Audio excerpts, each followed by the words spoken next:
In this video, I will explain you how to play with a 3, 4, 5 triangle, specifically for statics problems, but that will be the same for any other engineering problem or math problem or physics problem.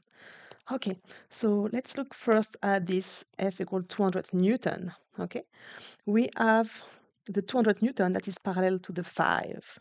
Okay, and we want to find the Fy and the Fx that is also on that side. Fx there. Okay, so you have to imagine that your 3, 4, 5 triangle is the scale of your force with Fx and Fy. So if the scale is respected, that means that your 3 divided by 5, so this side divided by 5, is the same at the same proportion than the Fy divided by F. Then this one divided by this one. So from that relation, we can write that Fy equal 3 divided by 5 times F. So in our case, it would be Fy equal 3 divided by 5 by 200. So your Fy will be, so that's 40, that would be 120 Newton. And for the Fx, again, the proportions are respected. So the 4 divided by 5 are equal, that's a 5. Oops, 4 divided by 5 are equal to the Fx divided by F. We deduce that Fx equal 4 divided by 5 times F. So Fx is equal to 4 divided by 5 times 200. And Fx equal 160 Newton. So just imagine that this little triangle is just a mini scale of the larger triangle. If you want to skip those steps, a good way to remember is like, I just look at which side is parallel to which one. So Fy is parallel to 3. So that means that the Fy will be 3 divided by the side that is parallel to the force F. So F3 equals 3 divided by 5 F. I just look at which sides are parallel together, and same thing for the Fx, this one and this one.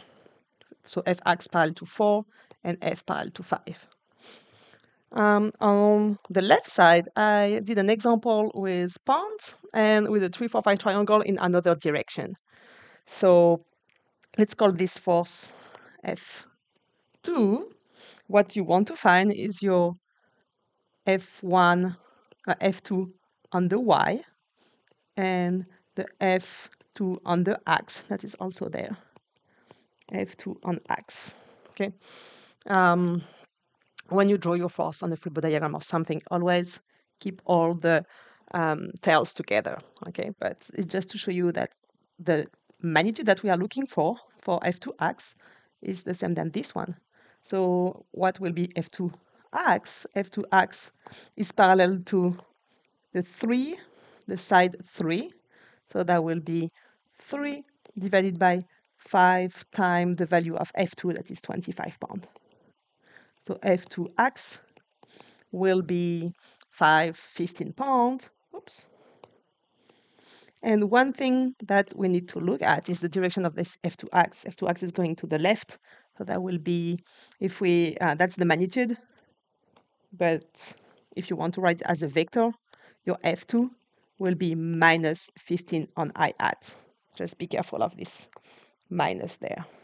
Okay, that's for the magnitude. So this minus I added there, but you don't need to add it there. You need to add it on the vector. Okay, let me put it in parentheses.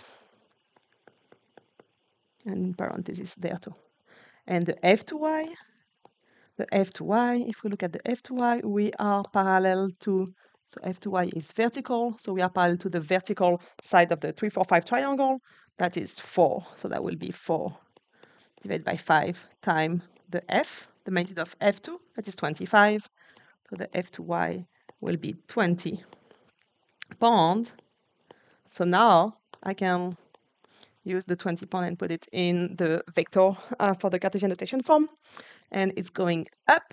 so it's in the same direction than the y-axis, so plus 20 j hat. That will be your final Cartesian form for F2.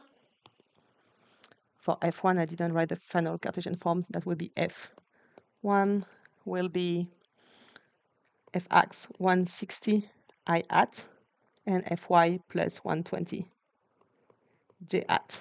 So Fx 160, Fy 120 on j hat. Both positive. If you want to check that you have not done any mistake, you can always do the theorem of the Pythagorean theorem and check that 160 square plus 120 square is equal to the 200 square. Same thing on that side, you can check that the 15 square plus the 20 square will be equal to the 25 square. And we can really see that the proportions 3, 4, 5, it's just divided by 5. And this one with the 3, that the 4, that the 5, just multiply by 40 for all of them. Oh, in that direction, so divide by 40. So that's how 3, 4, 5 triangle works. Let me know if you have any question. I will be happy to answer. Bye-bye.